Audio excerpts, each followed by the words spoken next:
अस्सलाम वालेकुम रहमतुल्लाहि व बरकातुहू। दोस्तों, उम्मीद है कि आप सब खैरियत से होंगे। और आज का प्रोग्राम हम आपके लिए जो कंडक्ट किया है वो है हालात हाज़िरा के ऊपर बात करेंगे पाकिस्तान की। वैसे तो दुनिया में बहुत सारे हालात हैं डिस्कस करने के हवाले से, लेकिन आज हम बात करेंगे पाकिस्तान की जो मौजूदा सियासी सूरत हाल है उसके ऊपर। जी अस्सलाम वालेकुम ज़ियाद भाई। जी वालेकुम सलाम। ये जरा ताज़ा तरीन सूरत हाल बताएं पाकिस्तान की जो सियासी सूरत हाल है इसके हवाले से। सुना है बड़ा उधर तेल का भी बहरान है और बिजली का भी पता नहीं किस तरह की सूरत हाल सुनने में आई थी। उधर आगे सिलसिले में जरा प्लीज अपडेट करें हमारे नाजरीन को आज। देखिए, बात यह है कि तब्दीली सरकार को तकरीबन 2 साल होने को आए जी और अभी तक अब ये नहीं पता वो तब्दीली जो थी वो किस में करने आए थे। सिर्फ नाम की तब्दीली थी या बाकी काम और निजाम की भी तब्दीली थी। लेकिन जो सूरत हाल है पाकिस्तान की, उससे ये लगता है कि वर्स्ट टू वर्स्ट है कंडीशन, यानी तब्दीली फर्दर डिक्लाइन की तरफ नजर आ रही है। अच्छा। और अदाद शुमार बता रहे हैं और प्रोग्रेस बता रही है, माशरा बता रहा है, लोग बता रहे हैं कि हालात पाकिस्तान में काफी टाइट से टाइट होते चले जा रहे हैं, स्पेशली महंगाई और अवाम के जो बुनियादी मसाइल हैं उनके हल के लिए। बुनियादी मसाइल देखें, शुरू से ही पाकिस्तान के जो हैं उसमें से मेन एजेंडा जो है ना वो माशी मसाइल हैं। इकोनॉमिक प्रॉब्लम ऑफ पाकिस्तान जो है ना, ये एक बुनियादी मसला रहा है शुरू से। ठीक हो गया। और जो भी गवर्नमेंट आती है उसका एजेंडा बेसिकली यही होता है कि हम इकोनॉमिक रिफॉर्म्स करेंगे या मुल्क में माशी इस्तेहकाम लेके आएंगे। लेकिन कुछ अरसा गुजरने के बाद पता चलता है कि नहीं भाई, ये सब अभी बातें ही हैं और कोई तब्दीली कोई नहीं आई। तो वैसे आपकी बात काटते यहाँ मैं एक चीज ऐड करूं महंगाई के हवाले से। मैं क्या, जब बात चल रही है तो बात से बात निकलती है। जब लॉकडाउन हुआ और उसके बाद खोले गए सेंटर्स और शॉपिंग मॉल्स ईद के दिनों में, आपको पता है कितने अरब की शॉपिंग हुई उन 3 दिनों में? देखिए, पाकिस्तान में एक तबका बहुत अमीर है। आप पाकिस्तान जाएं, लाहौर, कराची, इस्लामाबाद, रावलपिंडी, फैसलाबाद, जो बड़े शहरों के अच्छे इलाके हैं, जो वहां पे लोगों का तर्ज जिंदगी है, आप तसव्वुर भी नहीं कर सकते कि यूरोप में कोई ऐसे रहता है। यस, बिल्कुल सही बात है। अब वही माफिया जो है अगर वो ढंढोरा पीटता है, देखें एक तरफ तो अरबों लेके बैठे हुए हैं। मेरा निशात ग्रुप का जो है एक उन्होंने बनाया शॉपिंग मॉल इधर लाहौर में, उसका नाम मुझे भूल गया। पैकेजेस पैकेजेस के साथ जो था। मेरा ख्याल वही, हाँ। अब मैंने उधर देखा कि जाद भाई कितने वैसे अजीब बात है कि एक तरफ तो इतना बड़ा यूरोप स्टैंडर्ड का एक शॉपिंग मॉल है, लोग बड़ी बड़ी गाड़ियों में उधर जा रहे हैं। और मैं हैरान रह गया कि उधर किस टाइप की अरबों की शॉपिंग मतलब लोग करने आ रहे हैं बड़ी बड़ी गाड़ियों पर। एक तरफ जो है वो एक मोहल्ला झुग्गियों का आबाद है। तो ये डिफरेंस देखिए, है। डिफरेंस आपकी बात बिल्कुल दुरुस्त है। पाकिस्तान में दो ही तबके हैं, एक हैव्स और एक हैव नॉट। या ठीक है। और जो हैव नॉट है वो उसकी बहुत बड़ी तादाद है, और तमाम तर जो वसाइल हैं, रिसोर्सेज हैं, उनके ऊपर हैव्स काबिज हैं।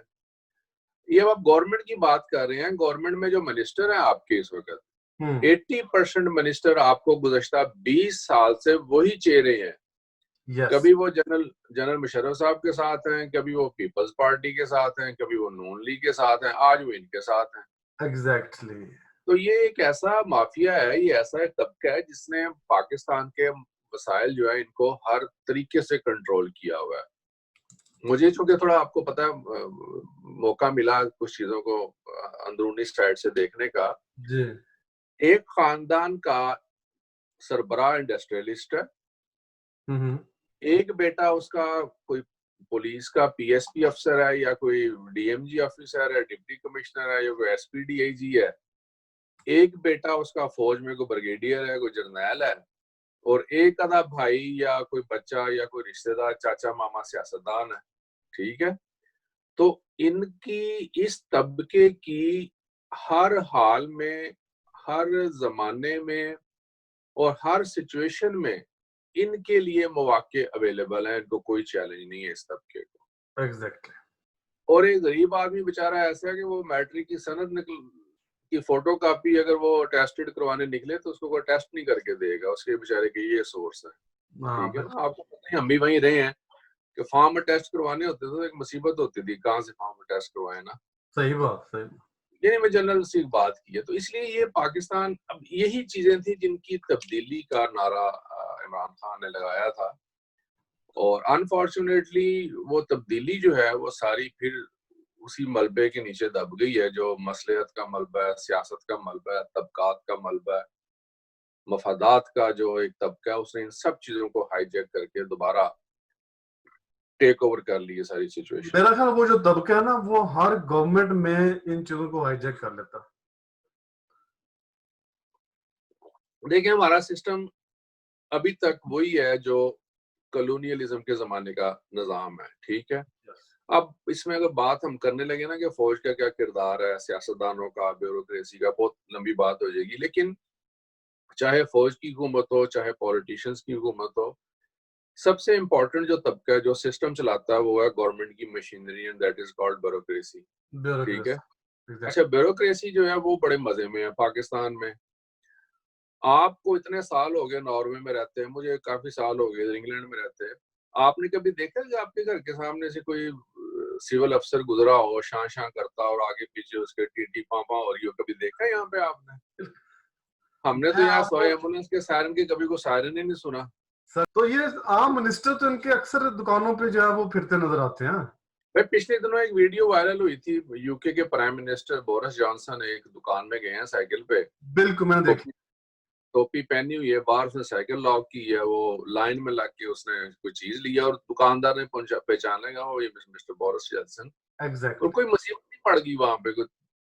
देखिए बात ये है कि जब आप में कॉम्प्लेक्स नहीं है कोई, जब आप समझते हैं कि रूल्स ऑफ लॉ मौजूद है, या तबकाती तकसीम जब माशरत में कोई नहीं है, ये मेरा घर है, मैं एक जॉब करता हूँ, मेरा अगला साथ का घर है वो स्वीपर है, उससे आगे घर है वो ड्राइवर है, इधर घर है वो बिजनेसमैन है, मेरे पीछे घर है वो जज है, एक जैसे घर है सबके, एक जैसी सबके पास गाड़ियां हैं, एक जैसे कपड़े लोग पहन के निकलते हैं, एक जैसे स्कूल में सबके बच्चे पढ़ते हैं। तबकाती तकसीम यहाँ पर भी मौजूद है लेकिन वो बहुत ही और लेवल पे है, ठीक है। मेजॉरिटी ऑफ पीपल जो है वो एक मखसूस जो है लेवल पे जिंदगी गुजारते हैं और बुनियादी जरूरतें उनको अवेलेबल हैं। पाकिस्तान में सिर्फ गुर्बत के ही 5 तबकात हैं, मिडिल क्लास के 5-6 तबकात हैं, अपर क्लास के बेशुमार तबकात हैं, ठीक है ना। तो हम बात कर रहे थे पाकिस्तान में जैसे तब्दीली की, तो पाकिस्तान में देखें तब्दीली आ सकती है, दुनिया में सभी कुछ मुमकिन है, इससे वर्स्ट सोसाइटीज दुनिया में ठीक हुई हैं, लेकिन बिल्कुल। उसके लिए लीडरशिप जो है ना आपकी, वो उसका विजन होना चाहिए, उसका कोई गोल होना चाहिए, उसमें कॉम्पिटेंसी होनी चाहिए। इमरान खान साहब जो है, मैं पहले ये जो इमरान खान है, ये इस तरह का विजन तो लेके आया था, इसमें तो कोई शक नहीं है।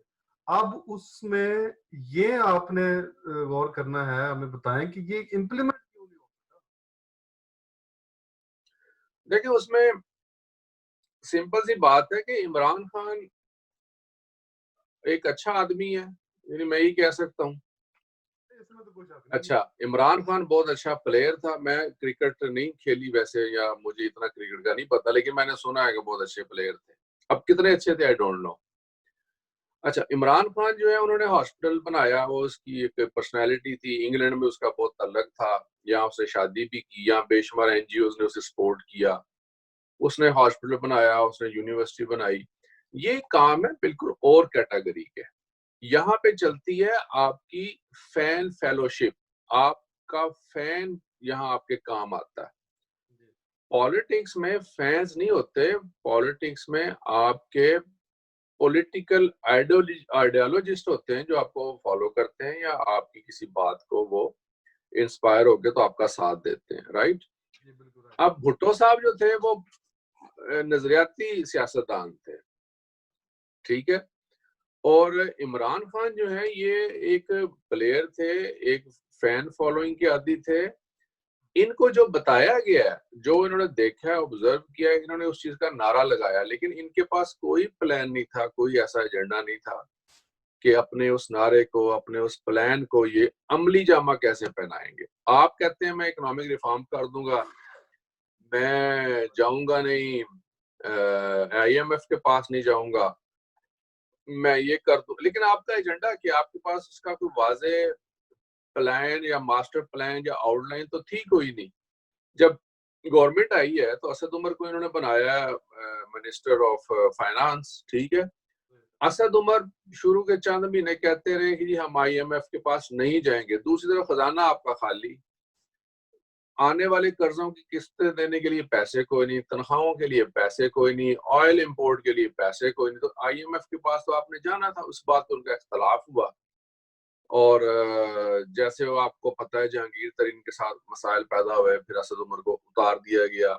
यानी इनके बेशुमार ऐसे फैसले हैं जिसमें इन्होंने शफलिंग की है, ब्यूरोक्रेसी की, मिनिस्टर्स की शफलिंग की है, पॉलिसीज बयान दिए फिर वापस लिए। इसका मतलब ये है कि they are totally confused, they don't have any ideas, उनका कोई होमवर्क नहीं था। फिर मशीरों की एक फौज जफर मौज साथ इन्होंने लगा ली, और उसमें से अक्सर ऐसे लोग हैं जो पाकिस्तान की डायनामिक्स और पाकिस्तान की सोशल जो इकोनॉमिक सिचुएशन से बहुत अच्छी तरह वेल अवेयर इसलिए नहीं है कि वो यहाँ नहीं रहते, वो बाहर रहते हैं, बाहर की जिंदगी के, बाहर के सोसाइटीज के रूल्स ऑफ लॉ के वो आदी हैं। उनको पाकिस्तान के एक्चुअल हालात का इल्म ही नहीं है कि पाकिस्तान के एक्चुअल चैलेंजेस क्या हैं। तो इस किस्म के लोग जब आपके इर्द गिर्द आ जाएं, और पंजाबी में कहते हैं ना चले कारतूस, वो पुराने जो है वो बंदे वो इकट्ठे आप कर ले तो आपने क्या तब्दीली लेके आनी है, आपका अपना विजन तो बहुत पीछे रह जाता है। फिर बात ठीक है, असल में यही हुआ इसके साथ भी बेचारे के पास, वही जो दूसरी पार्टियों से बंदे निकल निकल के इधर आ गए। नारा था इमरान खान साहब का कि ये नीचे से गरीब तबकात, अब एक बंदा भी गरीब इसका जो मिनिस्टर नजर नहीं आ रहा, मेरी नजर में तो कोई नहीं, अगर आपकी नजर में हो तो। चले आप देखें, गरीब आदमी का तो पाकिस्तान में काम ही नहीं है ना सियासत लड़के आना। सबसे पहले तो आप करें इलेक्शन रिफॉर्म्स, इलेक्शन रिफॉर्म्स करें। पूरी दुनिया में डेमोक्रेसी के दो बेसिक प्रिंसिपल हैं। First of all basic democratic institution, जिसमें यानी काउंसलर या बेसिक जो एक स्टेप है वहां से लोग उठते हैं, वहां से लीडरशिप उठती है। अब काउंसलर क्या होता है, देखिए काउंसलर होगा 4-6 गलियों का एक काउंसलर होता है पाकिस्तान, ठीक है। आपका काउंसलर जो है वो आपको भी अच्छी तरह जानता है, आप उसको अच्छी तरह जानते हैं, ठीक है। वो एक ग्रॉस रूट लेवल से एक बंदा उठ के ऊपर आता है और दुनिया उसे जानती है, उसके मजाज को समझती है, उसकी अच्छी बुरी बातों को समझती है, उसे अवामी मसाइल का पता होता है। लोग मिडिल क्लास तबके के लोग आमतौर पे काउंसलर का इलेक्शन लड़ा करते थे। और पाकिस्तान में तो कई साल बलदियाती इदारों का वैसे ही गला घूंट के रखा, ना नवाज शरीफ ने उसके ऊपर तवज्जो दी, ना पीपल्स पार्टी ने तवज्जो दी। जनरल मुशर्रफ के जमाने में बुनियादी जमहूरियतों का जो कॉन्सेप्ट था, जिसमें वो नाज़म, नायब नाज़म और तहसील नाज़म वगैरह का सिस्टम आया, लेकिन अच्छा सिस्टम था वो, लेकिन ज़ाहिर है उसको नवाज शरीफ वगैरह ने फिर दोबारा उसको नल एंड वाइड कर दिया, नया पुराना सिस्टम दोबारा ले आए। तो पाकिस्तान में पहली बात तो ये कि आपका बेसिक डेमोक्रेटिक इंस्टीट्यूशन ही कोई नहीं है। फिर दूसरी बात, जिस अदारे के जरिए आपके ये सारे जो इलेक्टोरल बोर्ड हैं या सारे अदारे हैं, इन्होंने गवर्न होना है, इलेक्शन कमीशन, उसमें अपने बहुत ज्यादा सुकम मौजूद है, ठीक है। और रिसेंट माजी में आप देख लें, इलेक्शन कमीशन के अफसर धुआंधार तकरीरें कर रहे हैं, कोई साबिक सेक्रेटरी आ रहा है, कोई डिप्टी सेक्रेटरी आ रहा है, कोई अफसर आ रहा है, जी ये हो गया। हर बंदा अपनी दुकान चमकाने चक्कर में है, हर बंदा एक कॉन्स्पिरेसी थ्योरी लेके फिर रहा है।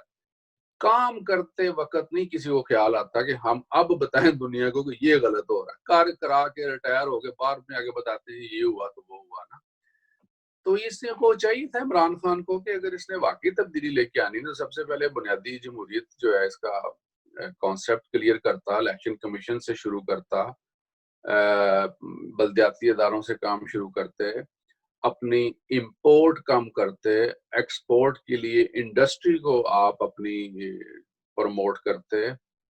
जो करप्शन, खाली देखें, करप्शन ही एक इशू नहीं है, करप्शन दुनिया के हर मुल्क में होती है और टका के होती है, ठीक है। लेकिन असल चीज होती है कि जो रिमेनिंग जो फाइनेंस होता है वो जहां लगता है वो ठीक तरीके से लगता है। पाकिस्तान में जो करप्शन है वो खैर उसका ग्राफ तो बहुत ऊपर है, लेकिन कोई बंदा काम करके राजी नहीं है वहां पे।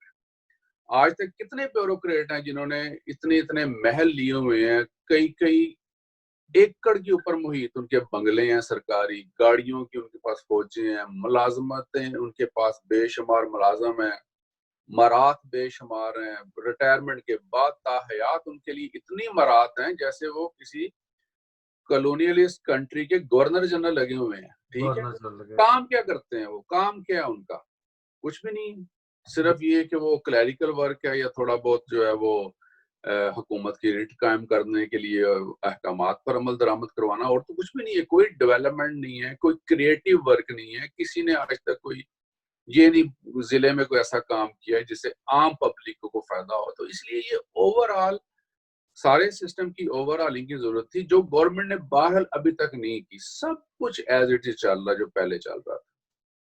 मेरी तो यही राय है। नहीं, बिल्कुल सही बात है आपकी। नजर तो आज तक अभी तक यही आ रहा है जो हुआ है। असल में शुरू में जब ये आया ना, तो मतलब जो इसके नारे थे, जो इसकी मतलब विजन था, उससे सारे लोग मुतासिर थे। मैं, आप, मेरे दोस्त अहबाब सारे, चलो इंडिविजुअल मुझे आप छोड़ दें, लेकिन फिर वो जो इसके मिनिस्टर थे फवाद चौधरी, उन्होंने जैसे स्टैंड लिया है खासतौर पे मुल्लाज के खिलाफ, और साइंटिफिकली मुल्क को चलाने की बातें करते हैं। मतलब इस तरह के लोगों को उन्होंने, मेरा ख्याल, असल में पता क्या, मेरा जो जाती ख्याल है कि मुल्क के अंदर बेचारे पाकिस्तान के ऊपर मुख्तलिफ किस्म के तबकात ने ना उसको मुख्तलिफ तरीकों से हाईजैक किया हुआ। मिसाल के तौर पे मुल्लाइज्म ने उसको एक अलहदा तरीके से हाईजैक किया हुआ। जैसे कोई बात होती है तो वो जनाब अली नारे लगा देते हैं, हम ये नहीं होने देंगे। अच्छा, पूरी दुनिया में आप देख लें कितने मुल्क हैं इस्लामी, 60-62 होंगे, इस्लाम खतरे में पड़ जाता है जनाब वो पाकिस्तान के अंदर मुल्ला का ना, कोई ऐसी बात हो जाए। अब जैसे फवाद चौधरी के साथ हो रहा है, ईद का चांद जो है वो कैलकुलेशन, भाई वो ठीक बात कर रहे हैं आप, आज से 1000 साल बाद का भी बता सकते हैं कि कब चांद निकले क्या। इसके ऊपर मुल्ला का इस्लाम खतरे में पड़ गया। मुल्ला को जैसी छेड़े उनका जो है वो अपनी अलहदा से उनकी एक उन्होंने कॉलोनी बनाई हुई है उसके अंदर। फिर उधर कब्जा माफिया है, फिर उधर इदारे जो है वो माफिया है, फिर ब्यूरोक्रेसी जो है, वैसे ज्यादा मैं आपको बताऊं, ब्यूरोक्रेसी को चूंकि पता होता है कि जो मर्जी हुकूमत आए हमें तो किसी ने हिलाना नहीं है, इसलिए वो अपनी जगह पे सेफ बैठे होते हैं, काम करें ना करें। मैं आपको एक छोटा सा वाक्य बताऊं, एक बंदा गया, ये रियल वाक्य, मेरे पास इसकी सबूत मौजूद है। उसने ना छुट्टी अप्लाई की अपने से बड़े अफसर को। अब उस बड़े अफसर ने सिर्फ उसके ऊपर साइन करने थे ऐसे कि ठीक है जी अप्रूव्ड। बड़ा अफसर जो है ना, उसने कुछ मेज के ऊपर टांगे रखी हैं ऐसे, हाथ पीछे बांध, कहता है यार आज तबीयत ठीक नहीं है मेरी, कल आना। तो ये वो काम करने का लेवल है। अब उसने सिर्फ दस्तखत करते, मैं तबीयत ठीक नहीं है, मैं नहीं कर सकता दस्तखत ना। भाई वो कलरक बादशाह पाकिस्तान में जब हम कॉलेजेस में होते थे, सही बात, तो कलरक को स्टूडेंट बेचारे ऐसे डील करते थे जैसे कलरक जो है वो कोई यहाँ का डिप्टी कमिश्नर है और कलरक की मर्जी के बगैर कोई काम ही नहीं हो सकता, और हर इदारे में नहीं होता, ठीक है। ऐसी बात। अब आपने ब्यूरोक्रेसी की बात की ना, मुशर्रफ साहब के जमाने में इन्होंने मॉनिटरिंग टीमें बनाई और फौजियों को भेज दिया डिस्ट्रिक्ट्स में, ठीक है। तो डिस्ट्रिक्ट जंग में मुझे जाने का इत्तेफाक हुआ, तो वहां पे मेरा एक दोस्त था, अजीज था, वो वहाँ मॉनिटरिंग का इंचार्ज था, लेफ्टिनेंट कर्नल था वो। तो उसके मैं दफ्तर गया, चाय शाय पी, तो मैंने उससे पूछा, मैंने कहा सुनाओ। वो मुझे कहता है सब कुछ ठीक है, हमें तो फाइल भी नहीं पढ़नी आती ये वाली, ठीक है। तो मैंने कहा अच्छा फिर करते क्या हो? कहता यार ये किसी को कहते हैं हम इनमें से, ये जो है ना यहाँ पे कोई जो नायब कासद है या कोई क्लर्क है, स्टेनो है या कोई सुपरिटेंडेंट है, कोई एलडीसी है, लोअर डिवीजनल क्लर्क है, कोई अपर डिवीजन क्लर्क है, उसे हम कहते हैं यार ये फाइल पढ़ो। मैंने बाद में क्लर्कों से पूछा, मैंने कहा सुनाओ किस तरह गुजर रही है, वो हंसे आगे से। कहते हैं इन्होंने की करना है, करना तो ऐसी सब कुछ ठीक है। तो तहरीर करनी उन्हें आती है, फाइल का पेट कैसे भरना है वो उन्हें आता है, कानून क्या है, उससे कैसे बचना है, वो 2-4 तहरीरों की माँ, कर्नल बेचारा क्या करे वहां बैठ के, ठीक है। कुछ भी नहीं तो कर। बात है इस तबके ने इसको काबू किया हुआ ना, वन टू ऑल, जो इंसान की डिपेंडेंस है ना एक सिस्टम चलाने के लिए, आप जितने उस पे इन्हसार करेंगे उतना ही काम खराब होगा। यहाँ मुझे इतने साल हो गए, आज तक मैं कभी किसी क्लर्क को नहीं मिला, everything based on information technology. Yes, मैंने गाड़ी कहीं गलत पार्क किया तो किसी ठुल्ले ने आगे नहीं मुझे रसीद देनी कि चल 1000 दे दे जांच, वो कैमरा है उसने मेरी फोटो खींच लेनी है, घर पोस्ट आ जानी है, एग्जैक्टली। ठीक है, मैंने ऑनलाइन जाके पैसे दे, कोई बंदा नहीं इन्वॉल्व, ठीक है। तो पाकिस्तान का प्रॉब्लम ये है कि हर चीज में आज के जमाने में भी वही मोहरें, वही तस्दीकें, वही पटवारी, वही गर्दावर, वही नायब तहसीलदार, वही रजिस्ट्रार, वही नोटरी पब्लिक, वही ओथ कमिश्नर, उसे हम ओथ कमिश्नर कहा करते थे कभी किसी जमाने में। तो ये सारे मसाइल वहां पे वही हैं जो कॉलोनियलिज्म के जमाने के थे। तो मैं तो भी कहता हूँ तब्दीली क्या आई है, किस किस्म की तब्दीली आई है। तो दूसरी बात आपने की ना ये फवाद चौधरी वाली, तो उसमें बड़ा एक अहम नुकता है। देखिए फवाद चौधरी की अप्रोच से मैं बिल्कुल जो ना इख्तलाफ नहीं करता, उसकी अप्रोच साइंटिफिक है, बिल्कुल ठीक है। प्रॉब्लम गवर्नमेंट में है, जो आपकी चांद कमेटी है, जिसे आप क्या कहते हैं, रोयत हलाल कमेटी जो है, बिल्कुल, उसका जो सरबराह है मुफ्ती मुनीब साहब, वो कौन है? वो सरकारी मुलाजिम है, हुकूमत पाकिस्तान तनख्वाह देती है।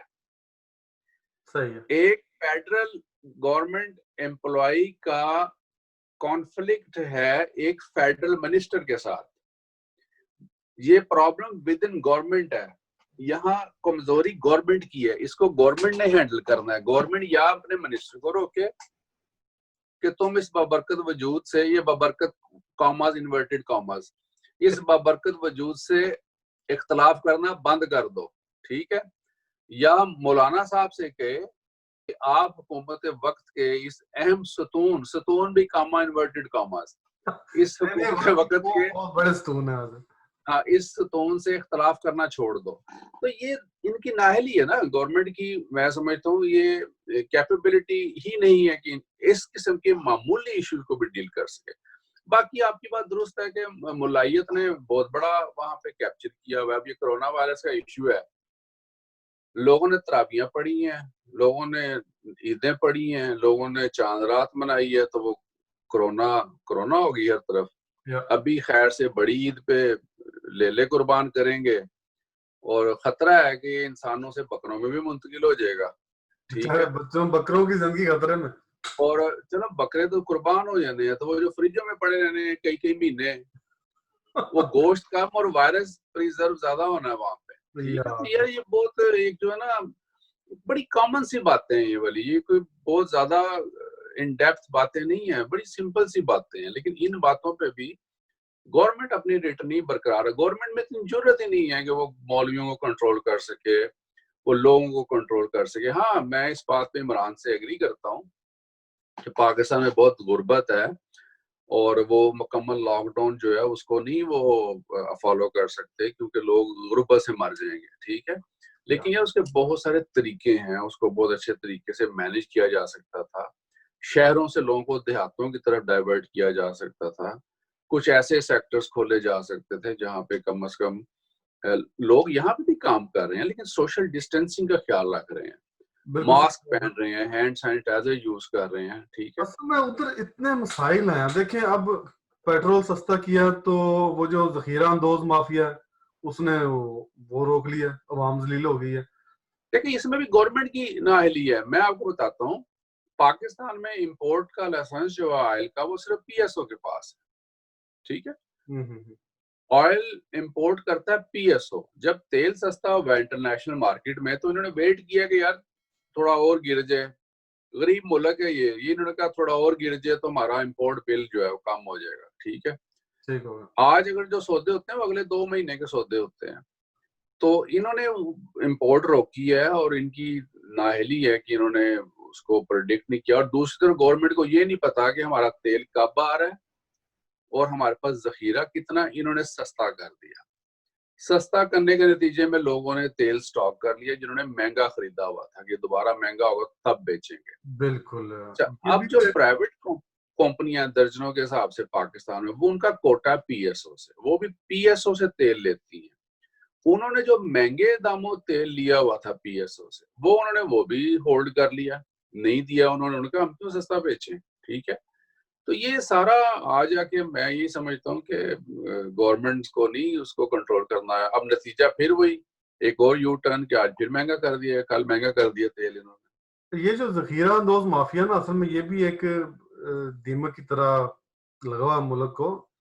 मतलब जखीरा अंदोजी एक में नहीं, आटे की जखीरा अंदोजी, गंदम की, चावल की, टमाटर्स की, मतलब अवाम जो है। अच्छा, गवर्नमेंट वैसे क्या करे? जब मैं ऐसे सोचता हूँ ना, तो मुझे फिर ख्याल आता है कि गवर्नमेंट बेचारी का खाली कसूर नहीं है, अवाम ही बेसिकली अपने ऊपर जुल्म करने का जो ना वो सबब बनती है इस मामले में। देखिए, पब्लिक तो जो है वो उनका जो इखलाकी म्यार है वो तो बहुत पस्त है, इसमें तो कोई शक नहीं। जो मॉरल वैल्यूज है सोसाइटी की वो तो उनको भी नोज डिक्लाइन है पाकिस्तान की इकोनॉमी और बाकी मामलात की तरह। जो मॉरल वैल्यूज हैं जरा उसमें तो कोई बात नहीं। टीवी पे बेशुमार प्रोग्राम आते हैं कि वो आपको क्या खिला रहे हैं, नाकस ग़िज़ाएं, 2 नंबर मसाले, 2 नंबर गोश्त, 2 नंबर दूध, ठीक है। हर चीज ही 2 नंबर है खाने पीने वाली। इखलाकी हवाले से तो दिवालिया निकल है, लेकिन प्रॉब्लम ये है बिशारत साहब के इन सब चीजों को कंट्रोल आखिर गवर्नमेंट नहीं करना ना। एक लोगों की तालीम और तरबियत, उनका इखलाकी किरदार बिल्टअप करना, उनके लिए तालीम के, सेहत के और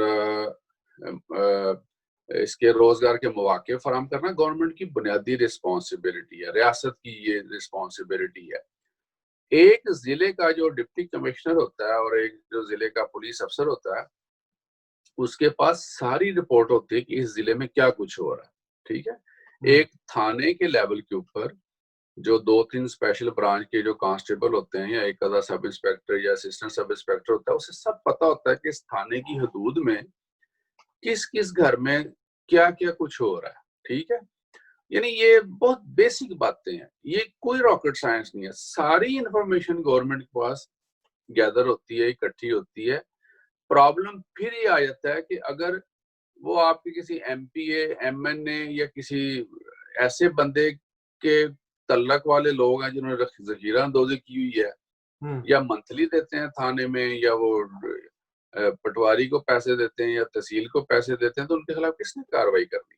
पता सब होता है, इंफॉर्मेशन सारी होती है। प्रॉब्लम ही सारी इम्प्लीमेंटेशन की है। यही वो तब्दीली थी जिसका इमरान खान ने वादा किया था कि I will change the system. और 2 साल हो गए पुलिस रिफॉर्म नहीं कर सके पंजाब में। और पुलिस रिफॉर्म का सबसे इम्पोर्टेंट इनका दावा था कि मैं पुलिस रिफॉर्म करूंगा। और जब इन्होंने पुलिस रिफॉर्म करने की कोशिश की तो पंजाब की पुलिस इनके अगेंस्ट खड़ी होगी। जितने पीएसपी अफसर हैं उन्होंने कहा कि हम काम करना छोड़ देंगे अगर आपने ये सारा कुछ किया तो इस तरह की एक दफा पुलिस की हड़ताल भुट्टो साहब के जमाने में भी हुई थी, लेकिन उन्होंने खैर हैंडल कर लिया। उस जमाने में साहबजादा रऊफ अली साहब आईजी पुलिस हुआ करते थे, तो इन्होंने खैर उसको बाद में काउंटर किया। वो एक अलग तारीख है, लेकिन मैं जनरली बता रहा हूँ कि इमरान खान साहब नहीं कुछ कर सके। ना ब्यूरोक्रेसी में रिफॉर्म्स आई, ना ही कोई पुलिस में रिफॉर्म्स आई, इकोनॉमिकली भी कोई रिफॉर्म्स नहीं है। ये जो आप कहते हैं ना कि हमने इतने हजार अरब कर्जा वापस दिया, बिल्कुल ठीक कहते हैं। इन्होंने कर्जा वापस किया, लेकिन कर्जा लेके कर्जा वापस किया, ठीक है। तो आप वो स्टेट बैंक ऑफ पाकिस्तान की वेबसाइट देखें, मैं कल देख रहा था, तकरीबन 10,000 अरब रुपए का कर्जा अब तक ले चुकी है गवर्नमेंट। ओहो। तो कोरोना तो अभी कल की बात है ना। कोरोना कब लॉकडाउन हुआ है पाकिस्तान में? अप्रैल में हुआ है गालबन। मेरा ख्याल है। अप्रैल के एंड में हुआ है ना, मेरा ख्याल है अप्रैल, मिड अप्रैल में लॉकडाउन हुआ है। तो हम्म। उससे पहले तो यार पूरा साल इकोनॉमी चलती रही है ना इनकी। तो इस साल आप बजट देख लें, डेफिसिट देख लें, नेगेटिव ग्रोथ रेट है वो देख लें। तो ये सारे फैक्टर हैं जो गवर्नमेंट के फेवर में नहीं जा रहे, अगेंस्ट दी गवर्नमेंट जा रहे हैं। और आजकल आप देख लें जो हालात हैं, बहुत सारे आपके मिनिस्टर भी अब कोई पर तोड़ रहा है, कोई बयान दे रहा है, कोई ना कोई, मेरा मतलब एक राब्ते बढ़ रहे हैं। इधर बिलावल साहब काफी एक्टिव हो गए हैं, उन्होंने मौलाना फजल रहमान से राब्ता किया है, शहबाज शरीफ से राब्ता किया है, ANP से राब्ता किया है, ठीक है। तो वो पीछे थोड़े दिन पहले अख्तर मेंगल साहब जो हैं वो दागे मुबारकत दे गए हैं पार्टी को, ठीक है। ये सारे बड़े वाज़ेह साइन हैं कि they are not satisfied with government. और पॉलिटिकल हलचल इस वक्त पार्टी में मौजूद है। इधर चौधरी पंजाब के वो भी कभी कभी, मेरा मतलब एक आधी अंगड़ाई लेके तो माहौल को थोड़ा सा ना गर्म कर देते हैं, कि हलचल मचा देते हैं कोई ना कोई। तो ये सियासत चलता है, लेकिन गवर्नमेंट बहरहाल अपनी इकोनॉमिक पॉलिसीज की वजह से और अपनी अमूमी पॉलिसीज की वजह से बहुत ज्यादा कॉन्फिडेंट नहीं है और इतनी ज्यादा स्टेबल नजर नहीं आ रही। अच्छा जी, चले आप की नजर में वैसे मतलब क्या हाल है, आप क्या सजेस्ट करेंगे? अगर फर्ज करें आपसे बोला जाए कि जी इसका पूरा एक तजिया करके तो ये इम्प्लीमेंट करें, 2 मिनट में जरा इसको देखिए करें। उसका हाल तो देखें, अभी कुछ लोग बात कर रहे हैं कि गवर्नमेंट शायद तब्दील हो जाए। मेरा नहीं ख्याल गवर्नमेंट तब्दील होगी, मेरा जाती ख्याल है। ठीक है। थोड़ा बहुत मैंने घोड़े भी दौड़ाए, इधर उधर पता पता किया को अपने पुराने लोगों से जो बैठे हैं इस्लामाबाद। तो गवर्नमेंट तब्दील तो नहीं होगी फिलहाल, इसलिए कि गवर्नमेंट को अभी तक फौज की आशीर्वाद हासिल है। देखिए पाकिस्तान में हुकूमतों की तब्दीली आना जाना, इसके पीछे बहुत बड़ी ख्वाहिश होती है, वो फौज की भी होती है, ठीक है। फौज की मर्जी के बगैर इस किस्म के काम बहुत कम होते हैं। अभी जब तक जनरल बाजवा साहब मौजूद हैं तब तक बहुत कम चांस है कि इमरान खान साहब को खतरा है। पहली बात तो ये है। ठीक हो हाँ, इन्हें थ्रेट थ्रूट वैसे होंगे, ब्लैकमेलिंग होगी, लोग पॉलिटिकल मैनूवरिंग करेंगे, जरा रेट रूट बढ़ाएंगे, अपने मफादात हासिल करेंगे। ये सियासत में होता है, पार्लिमानी निजाम हुकूमत में इस तरह चलता है। जहां तक बात है तब्दीली की, तो इमरान खान ने ही तब्दीली करनी है, ही इज ए कैप्टन, और वो ड्राइविंग सीट पे बैठे हैं। इनको सबसे पहले अपने मशीरों पे नजरसानी करनी चाहिए। सारे लोग यही बात कर रहे हैं कि इमरान खान को अपने मशीरों पर तवज्जो देनी चाहिए, कॉम्पिटेंट लोग इसे आगे लेके आने चाहिए, इसे पब्लिक का एतमाद इसे जो है ना वो बहाल करना चाहिए। हुकूमत इसे नहीं चलती, बताया लोगों को कि मेरे ये मसाइल हैं, मुझे ये मौलवी तंग करते हैं, मुझे ये मिनिस्टर तंग करते हैं, मेरे आगे ये रुकावटें, पब्लिक को एतमाद में ले। और जब पब्लिक को एतमाद में लेगा मजीद स्ट्रांग होगा। अगर मजीद स्ट्रांग होगा तो वो फैसले कर सकता है जो लोगों के मफाद में नहीं, लेकिन आम पब्लिक के मफाद में जरूर हो सकते हैं। FBR में रिफॉर्म्स करनी थी, कोई नहीं कर सके। ये अपना एक चेयरमैन लेके आए थे शब्बर जैदी साहब को, वो बेचारे चले ही नहीं, वहां पे उन्हें काम हो गए। तो FBR के मामला ठीक होने वाले हैं, आपके ब्यूरोक्रेसी के मामलात हैं, पुलिस के मामलात हैं, और उसके अलावा PIA एक बहुत बड़ा सफेद हाथी है आपका। स्टील मिल आपसे नहीं प्राइवेटाइज हो रही। ये सब वैसे बढ़ के आपने पहले मारी हुई है कि हम करेंगे, लेकिन अब कर नहीं सक वाकई रहे में आप। पता क्या, अकेला इमरान खान है, बहुत सारे मसाइल हैं।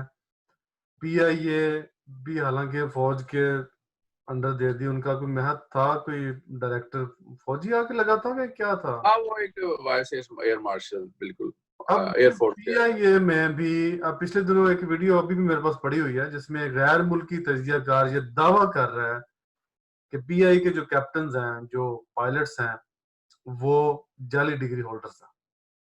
भाई गैर मुल्की ने क्या करना है? कल परसों जो वजीर हवाबाजी हैं सरवर खान साहब, उन्होंने रिपोर्ट पढ़ने दी आपकी अच्छा। असेंबली में जाके। अच्छा, फिर उन्होंने नहीं? पढ़ी रिपोर्ट के 2018 से पहले जो पायलट भर्ती हुए हैं उसमें से गालबन 30-40% उन्होंने कहा जाली डिग्री होल्डर हैं।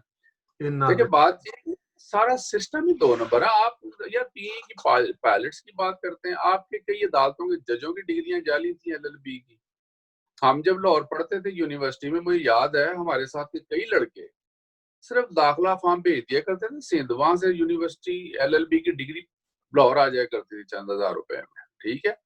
इवन लाहौर में मुझे याद है कि जब हम लोग पढ़ते थे तो बंदा जाता भी नहीं था, कोई और चला गया, पेपर शेपर हल किए, हल से मुराद है कि हाजिरी हुजरी लगाई, नाम नूम लिखा, वापस आ गए, डिग्री घर आ जाती थी। तो इसको आप कैसे कह सकते हैं असल डिग्री? तो कुछ डिग्रियां बिल्कुल ही फेक हैं जिनका इंदराज भी कोई नहीं होता था। तो उस काबिलियत के लोग भी बैठे हैं हमारे अदारों में कि जिनकी डिग्रियां बिल्कुल ही जाली हैं, और वो हर सरकारी इदारे में बैठे हुए हैं। तो यही तो बात है कि ओवरऑल सिस्टम ही जो है ना वो अपाहज हो चुका है। कोई फिल्ट्रेशन प्रोसेस नहीं है, कोई तहतीर का अमल नहीं है, कोई अकाउंटेबिलिटी नहीं है। लोगों की जानों से, जिंदगियों से, मुल्क की तकदीर से खेला गया है और खेला जा रहा है, ऐसे अवामल को ना रोक के। एक मैं कॉलम पढ़ रहा था, देखिए मेडिसिन के अंदर भी इन्होंने नहीं छोड़ा लोगों को, कि एक बंदा कह रहा था कि मैं उतनी ही डोज लेके जाता हूँ जितनी मैंने लगवानी होती है, वरना कोई नर्स या कोई उधर मेल नर्स जो भी है, अगर मैं 2 इंजेक्शन दे दिए कि ये जी आज लगाना है, एक कल लगाना है, तो उसने दोनों एक ही दिन लगा देना है, बंदा मार देना। बड़ी कॉमन प्रैक्टिस है। लोग पाकिस्तान में बेचारे हॉस्पिटल्स में मेजॉरिटी ऑफ पीपल मर जाते हैं नेग्लिजेंस की वजह से। नहीं, कोई पूछने असल वाला। में प्रॉब्लम जो ना जावेद भाई, असल में देखी जाए तो प्रॉब्लम्स ही प्रॉब्लम्स हैं। अब मुझे इमरान खान के ऊपर थोड़ा सा तरस इस लिहाज से भी आता है कि वो हर चीज का इल्जाम बेचारे इमरान खान के ऊपर डाल दिया जाता है कि उसने। आपकी बात दुरुस्त है। देखिए, बड़ी वाज़ेह बात है कि इमरान खान जो चाहे कर सकते हैं। वो इस वक्त मुंतखब वजीर आजम है, फौज की हमायत उन्हें हासिल है, सबसे स्ट्रॉन्ग हमायत है। बिल्कुल सही है, लेकिन आपने अभी शुरू में फरमाया था कि एक कर्नल साहब उधर बैठे थे, वो कहते भाई पटवारी ना हमें लिख के दे तो मैं काम तो कुछ और पटवारी दावा कर रहे हैं ये कर्नल ने क्या करना है। नहीं, मैं इसका मतलब ये नहीं है। देखा, वो फौज की हमायत का मतलब ये नहीं कि इमरान खान फौज को आगे ले आए दफ्तरों में। फौज की हमायत से मुराद ये होती है कि फौज उसके पीछे टेक कर लगा के खड़ी है, उसे गिरने नहीं देगी। वो बात ठीक है, उसकी पॉलिसियों पे यस सर कहेगी, ठीक है। अब इमरान साहब के पीछे अगर फौज ना होती तो आपका क्या ख्याल है इस कारकर्दगी के साथ 5-6 अरकान की अक्सरियत के साथ गवर्नमेंट चला लेनी थी उन्होंने? नहीं, वो बात भी आपकी ठीक है, चले। नवाज शरीफ, जरदारी, फजल रहमान, ANP, MQM और चंद एक जो आजाद अरकान है, मेंगल ग्रुप है, चौधरी हैं, सारे ये क्यों नहीं मिले आपस में इमरान को गिराने के लिए? वो इसलिए नहीं गिरे कि बड़ी सरकार इनके साथ है। बिल्कुल बात सही। असल तो में जब ये बड़ी बात जो सरकार है आपके वो साथ मैं है, तो इसलिए आप हौसला करें। मैं वैसे आपको मेरा अपना एक ख्याल है, हाँ मे जी, बी आई एम आपका राइट। ख्याल है। ख्याल ये है कि ये बातें बेसिकली मैं जो पाक दुश्मन मीडिया ना उससे सुनता होता हूँ कि जी पाकिस्तान की फौज जो है वो ही है सब कुछ, ये वो। हालांकि मैं उनको जवाब देता हूँ कि नहीं नहीं, ऐसी बात नहीं है। पाकिस्तान फौज जो है वो इंडिपेंडेंट है, वो अलहदा है, उसका किसी सियासत से कोई ताल्लुक नहीं है। लेकिन बहरहाल चूंकि हर मुल्क में फौज एक चूंकि पावरफुल अदारा होता है, आपका एक मैनेज्ड और डिसिप्लिन अदारा होता है, उसका कुछ ना कुछ तो असर लाजमी पड़ता है ना आपकी हर नहीं, चीज। आपकी बात बिल्कुल दुरुस्त है। पाकिस्तान की फौज है, बिल्कुल मुहिब वतन फौज है। They are very capable people. बड़ा साफ सुथरा उनका एक सारा कंडक्ट है। बिल्कुल। और ये एक बड़ी डिबेटेबल बात है, इसके ऊपर हम कभी बात कर लेंगे कि फौज इतनी इन्फ्लुएंशियल क्यों है पॉलिटिकल सिस्टम, इसके ऊपर हम बात कर लेंगे ज़्यादा। या फौज का चूंकि एक इम्पोर्टेंट रोल बन चुका है पाकिस्तान की सियासत में, और पाकिस्तान की जो जियो पोलिटिकल इंटरनेशनल लेवल की हैसियत ऐसी है कि फौज को मदाखलत करनी पड़ती है बहुत सारे मामला में। आपकी फॉरेन पॉलिसी जो है अफगानिस्तान से लेके इंडिया तक, इंडिया से लेके चाइना तक, चाइना से लेके अमेरिका तक, इसमें आपके डिफेंस के बहुत ज्यादा इंटरेस्ट इन्वॉल्व होते हैं। यस एग्जैक्टली, ये एक अलग टॉपिक है, किस दिन और रखेंगे। तो मेरे ख्याल हमारे प्रोग्राम का वक्त अभी खत्म हो जाता है। तो बेसिकली जो पाकिस्तान का मसला है ना दोस्तों, बात यह है कि मैं ऐसे जाते जाते एक बात बता दूं आपको कि हर बात का अदारे के सरबराह होता है उसको पता होता है कि ये कहाँ पे खराबी कहाँ पे नहीं हो रही। बेसिकली काम जो है वो अदारे के बंदों ने खुद ही करना होता है। इमरान खान कभी भी जाके या कह लें कि किसी सड़क के ऊपर झाड़ू देता आपको नजर नहीं आएगा। ये जिस बंदे का काम है उसी बंदे ने करना है। लेकिन अगर कोई ना करे अपने दायरे में काम तो उसका इल्जाम जो है वो बेचारे इमरान खान के ऊपर डाल दिया जाता है। जब तक ग्राउंड से सिस्टम ठीक ना हो, हर बंदा अपने आप को इस तरह ठीक ना करे, तो ये बात ऊपर तक नहीं जाएगी। दूसरा ये कि उधर माफियाज हैं, उन्होंने किस तरह कंट्रोल किया हुआ है, ये एक अलग दास्तान है। तो बस जी अल्लाह ताला रहम करे सबके ऊपर, और हमारी तो दुआ है मुखलिसाना कि अल्लाह ताला पाकिस्तान को एक बेहतरीन मुल्क बनाए, उसके सारे मसाइल दूर करे, अवाम को रिलीफ मिले, ख़ास तौर पे गरीब जो बंदा है उसको रिलीफ मिले। जाद भाई आपका बहुत बहुत शुक्रिया, आज तक के लिए इतना ही। ये बहुत जो शुक्रिया। बात की है फॉरेन पॉलिसी की, ये बहुत अहम टॉपिक है और उसको खित्ते के लिहाज से बहुत इंटरेस्टिंग भी है। अगला प्रोग्राम मेरे ख्याल हालात हाज़िरा के हिसाब से इसके ऊपर करेंगे। तब तक के लिए इजाज़त, अस्सलाम वालेकुम, अल्लाह हाफिज़।